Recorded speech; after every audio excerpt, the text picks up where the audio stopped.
Hello everybody, how are you doing? It is Connor here. I hope you're doing fantastically well. Bit different, isn't it? Again, I like to mix it up. This is what I do in my bedroom, downstairs, in the car, outside. What next? Maybe on the roof, who knows?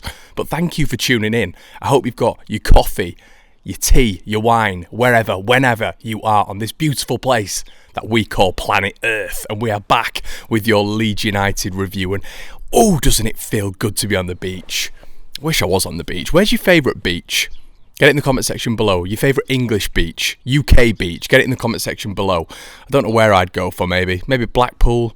No. Brighton, maybe. Brighton, Scarborough. It's got to be Scarbados, hasn't it? But anyway, enough waffle. I'm just waffling, guys, because I'm just so happy at this moment in time. I can relax. I've got my flip-flops on. It's 8 o'clock in the morning. This is a bit later than usual, but who cares? We're chillaxing. We're laid back, Luke.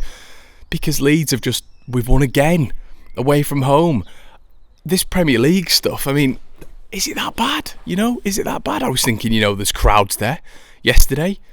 That could be an impact. I was speaking to a couple of pals. That could be an impact. Was it? No. It just all feels a little bit too familiar for Leeds United. This is where we belong. 8th. I mean, 8th in the division. 10 away wins. The most amount of goals for a newly promoted side. It really is swinging well, isn't it? But I hope you're all doing well, as I say. Like, comment and subscribe, please. Stick around till the end as well, because we've still got some rumours on the mill. We're changing Leeds news to the rumour mill. Thank you so much for your feedback. We needed to get back on the mill, didn't we? But listen, starting 11 last night, let's be right, we're all concerned. We're all concerned. We saw Kiko in net. We saw...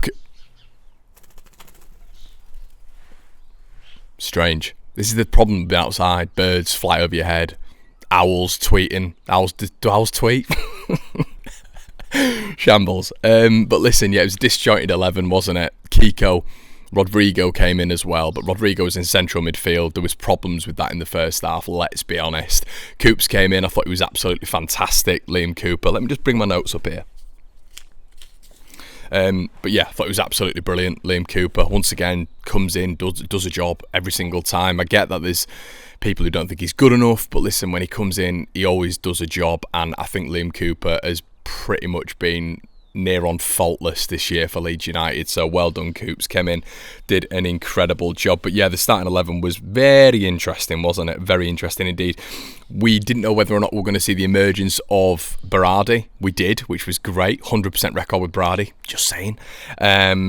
We saw Struijk as well in the central defensive midfield role, and it just gets better and better for a Leeds fan, doesn't it? Because Struijk then puts in his best central defensive midfield performance of the season for me. He was absolutely phenomenal. Absolutely superb. So well done, Pascal. But yeah, as I said, Coops, Kiko and Rodrigo started. Now listen, when Kiko goes in net, it's like riding the Pepsi Max. I feel continuously sick, nervous, don't really know what's going on, and I'm never relaxed. But it will come to an end. And when it comes to an end, you feel okay. And listen, he did all right yesterday. He set up the first goal with his distribution. His distribution's never been an issue. I think his distribution's always been top. I think he's very good. It's arguably better than Melié's at this moment in time. His issue is it's his decision making, his focus, his concentration, and the Calamity Kiko tag, which follows him around for numerous reasons. But listen, on a footballing basis, I think Leeds United are playing him so we can get him in the shop window. I'm not going to say that I necessarily agree with playing him. Everyone's got their own perspective, the point of view. Football's subjective. I don't agree with playing him, but I can understand if you do. And listen, I'm not going to hound him because he made some good saves yesterday and he played well. As I say, Cooper, for me, man of the match, I think, yesterday alongside Ayling. But the first half, as I said right at the beginning of this, oh no, it's flying away. The midfield wasn't there, and there's a reason why the midfield's not there, isn't there, guys? Well, the reason is because we're playing a striker in midfield, and it really was like the River Nile going through our midfield at the start. It really was. You could have drove a bus through it, a train, whatever you want, whatever big objects can be driven through something. Don't go there. But yeah, I genuinely thought it was that bad. And the reason, when I say that bad, I don't mean the performance. I know people are going to get aggy at me saying that. I mean just in terms of we probably should have been 1-0 down in the first half. We weren't at our best. Southampton were the better side. The crowd were on top. And you did think that they were going to score. I did it anyway. I thought it was a matter of time, really. But the positive about it is Leeds stuck in, and defensively we just look so good at the minute. I don't ever think to myself, oh, we're going to concede. And yes, sometimes we drop deep into a much deeper zone, a much sort of flatter zone. But it suits us, it suits us because we're turning into a much more counter-attacking team because we've got more pace on the offensive spring in Rafinha. Harrison's only been helped by that as well. Bamford, of course. And we can sit deep. We can sit really deep at points because Leeds are just going to spring into an absolutely devastating counter-attack, which is what you saw for the second goal. But yeah, Rodrigo in the midfield never works for me. I see him as a competitor for Patrick Bamford for the number 9 spot, that striker spot. I don't see him as a central midfielder. I think going forward, he's very good. You saw that for the first goal, a lovely assist. But I see that assist as more of a shadow striker, someone who's just playing in and behind Bamford, and hopefully we're going to see more next year of us playing like a 3-5-2, maybe a 3-4-3 where Rodrigo can be implemented somehow in a bit of a rotation with Harrison or Rafinha or whatever.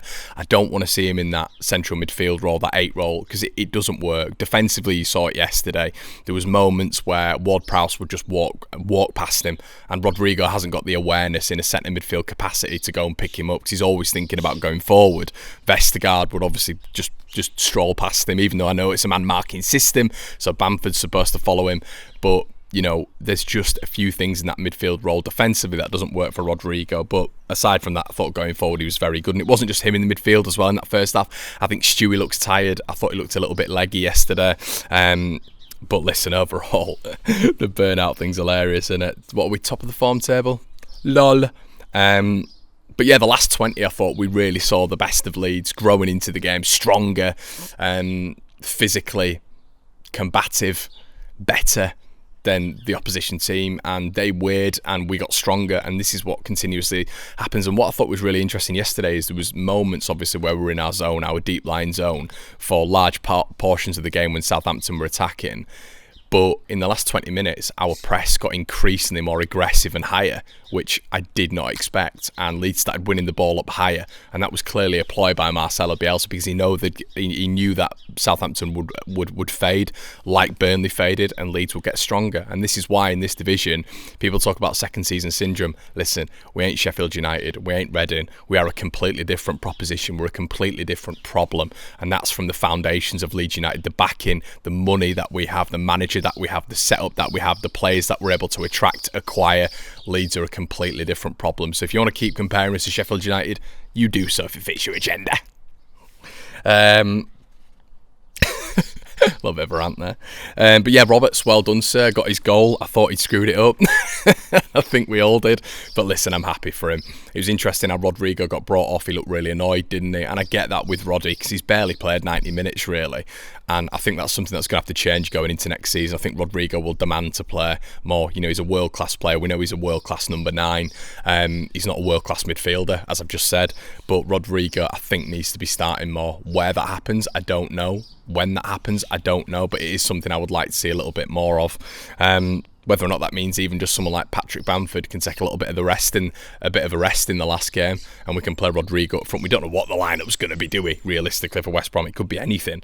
But 100% win record when Brady plays as well, as I've said. Away wins, club record, and another record broken for a newly promoted team. Away wins, and as I said at the start, goals.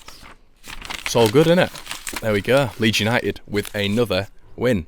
Right, okay, now onto the rumour mill. Let me just bend down again. Once again, don't go there. If you want, that's fine. If people, shut up, Connor.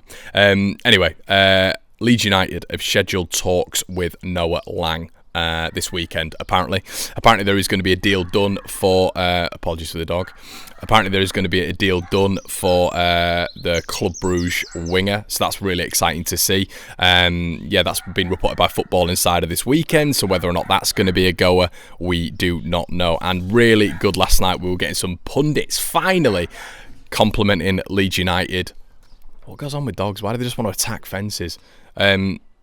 Souness said that we've been the best team this season to watch for him, which was really, really nice to hear. Souness, who I think at the start when Leeds played Liverpool, didn't really understand what was going on. He didn't really do that much research into Leeds, but he's another one who this season has been completely surprised by what Leeds United have done. And there's been a complete contrast from the way Souness is about Leeds now to what it was at the start. At the start, I almost felt that he was overlooking us, especially, as I said, in that 4-3 Liverpool game. But as I said, guys, prior to that, apparently Leeds have scheduled talks with Noah Lang this weekend, as Football Insider says. So we will do more on that coverage, obviously, this week, if more does come out about that. And Paul Robinson has said that Leeds apparently have already agreed a fee with Manchester City for Jack Harrison for 11 million. And guys, what an acquisition that would be for Leeds. Some really good balls in from Harrison last night. Saw a little bit of inconsistency with his balls in, didn't you, sometimes? But overall, I thought he was good. Guys, I'm trying to keep you updated absolutely as much as I can daily. As you can see, this is with my proper camera, my proper mic, so it's going to be a little bit longer than normal, so thank you for your patience. If you wouldn't mind liking, commenting and subscribing, I really would appreciate it. It's going to be worth it for you all. There is 46% of you who aren't subscribed. Just hit that red button. It does me the world of good. Guys, have a lovely day. I'll see you in a bit.